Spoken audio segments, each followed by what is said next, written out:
1.5 साल कबल पसंद की शादी करने वाले जोड़े को कबीले वालों ने दावत पर बुलाया, मगर खाने की नहीं गैरत दिखाने की दावत थी। दोनों को ले जाकर एक चटेल मैदान में खड़ा कर दिया जाता है। वहाँ 19 गैरतमंद बलोची मर्द खड़े हैं, जिनमें से 5 के पास लोडेड असला है। बड़ी सी चादर में लिपटी 24 साल शीतल और 32 साल ज़र्क को गाड़ियों के काफिले में कत्लगाह पर लाकर उतारा जाता है। आज फिर जिरगे में उसके इश्क का है इम्तिहान, आज फिर वो गिर गई पगड़ियों के दरमियां।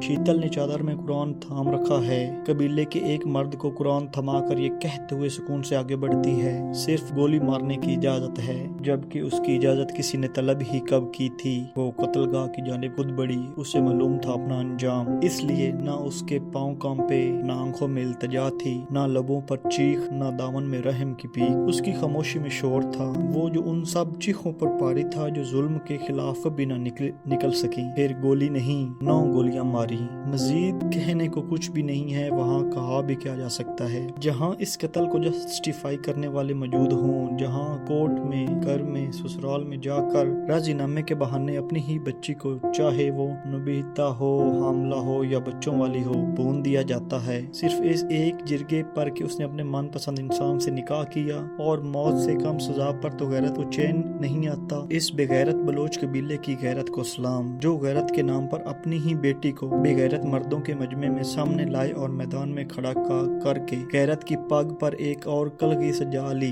पगड़ी गैरत और बंदूक के सामने एक और शीतल हार गई, मगर सवाल छोड़ गई कि किस गुनाह पर मारी गई थी।